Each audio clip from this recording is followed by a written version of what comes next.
union that represents all graduate students at this campus, including you all, everyone in the professional schools, including law school, or at least some of you, I imagine.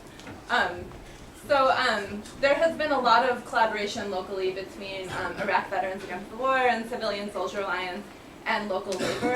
IVAW is strongly supported by the GEO, Jobs with Justice, local labor, and labor turns out for our events, we turn out for theirs. IVAW walks the picket lines, comes to the worker speak outs, because we really do see here locally that these issues of economic justice and opposing the US-led wars in Iraq and Afghanistan around the globe are intimately related, because, you know, at a time that a lot of our basic services are being slashed, a lot of people in the US are out in the streets, and a lot of people can't afford health care and education. Our government somehow finds a way to reach deep into taxpayers' pockets to continue funding wars that are not doing anyone any good.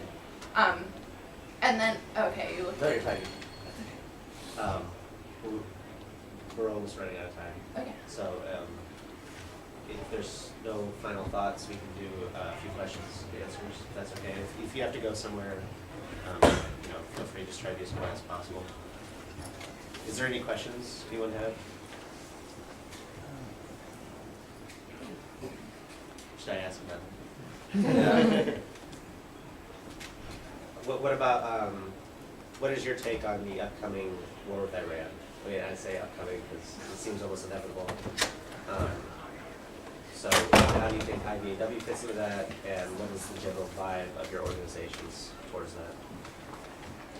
I mean, obviously it's against it, but I mean, I think we've been thinking about it since the Iraq War, and yeah, everybody's against it. I'm especially against it. When I was there, it was such a volatile region. Sometimes one of my biggest fears was that we were going to get dragged into a war with Iran during the Iraq War. It was extremely tense.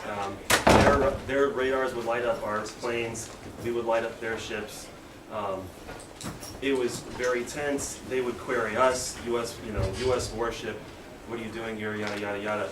And, we would always, our planes and stuff, we would always reply with the most arrogant radio communications. We wouldn't even tell them who we are. We're a U.S. Aircraft, and we're operating with all recognized international law. Just saying what we recognize we're following, And then that would just leave a lot of confusion and a lot of frustration and a back and forth. And one of the things that I remember changing about the tension was UAE would let us fly over to go to Afghanistan. But then when we invaded Iraq, they didn't let us. And our plane had to go through the Straits of Hormuz. And that was extremely tense because we would get queried by the Iranians constantly.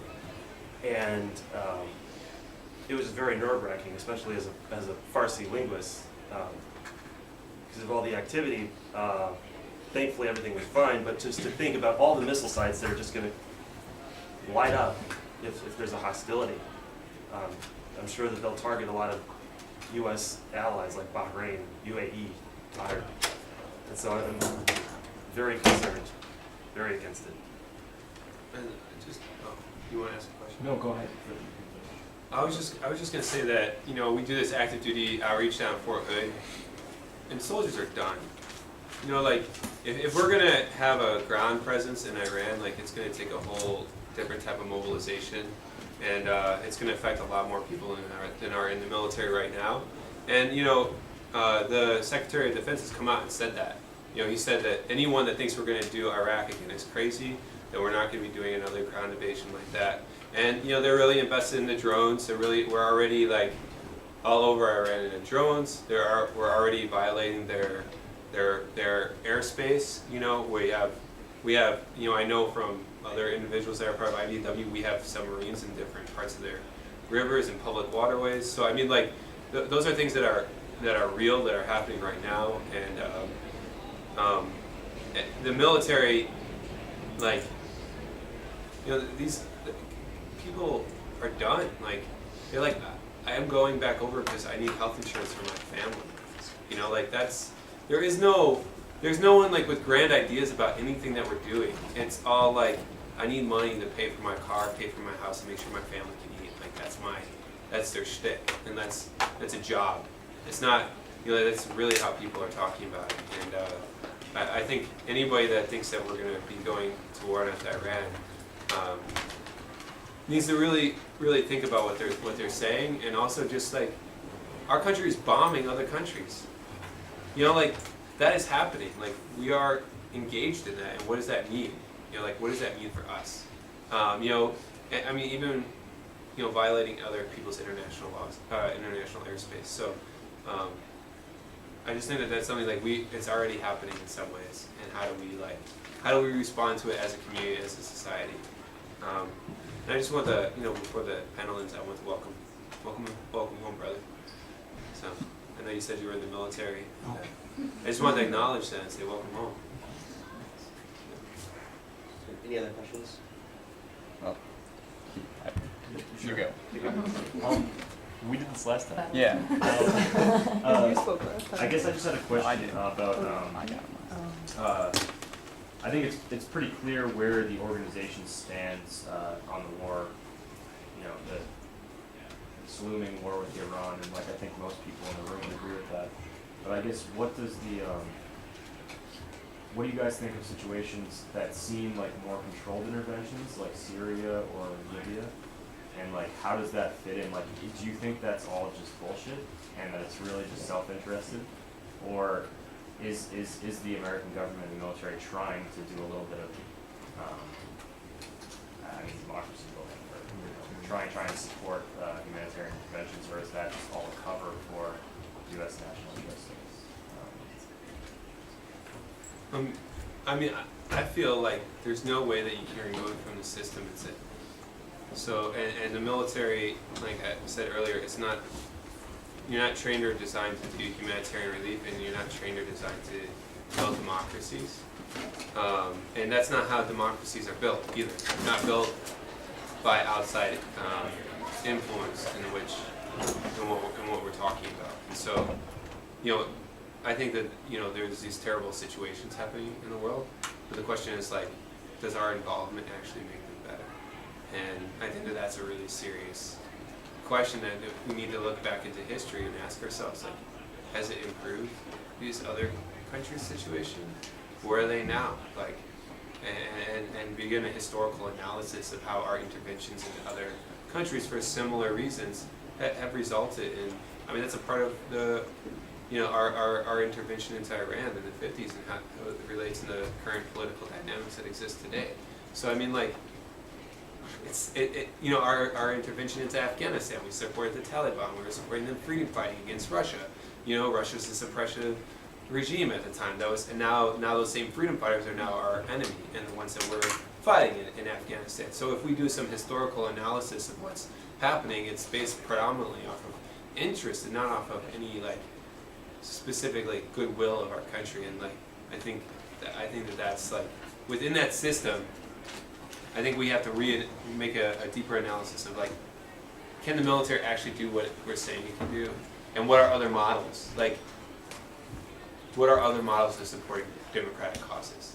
If that's something that we really want to do, I think that what are the forces that have brought about democracies, and what are the nonviolent struggles that have done so successfully throughout our time, our experience, and how does that manifest, and how is that a lot different than military operating in these different regimes and different areas?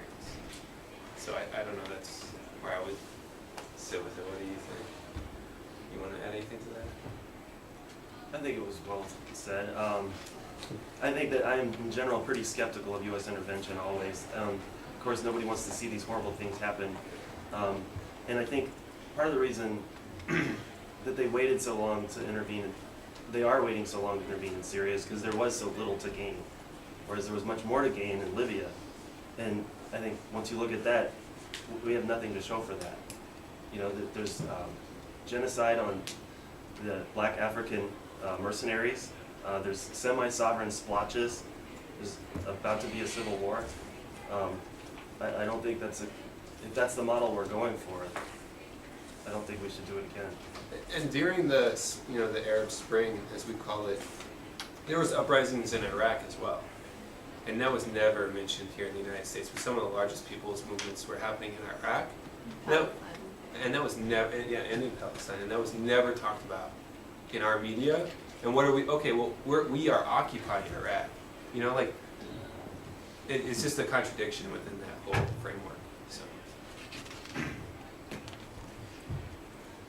If there's time for one more question. Yeah, we have one more. Just a quick question. Are there any former drone operators that are part of IVAW that you guys know?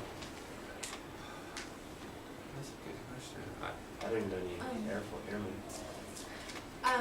When I was living out in California, we did outreach at Beale Air Force Base, and we met an active duty service member who became a member of IVAW who operated drones.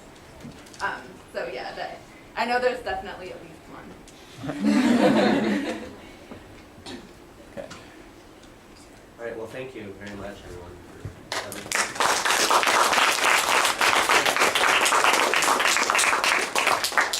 There's tons of typos left. Take a huge plate. If you have a Tupperware or a bucket, take it. Get those posters back. And if you have questions you want to ask us, I didn't know.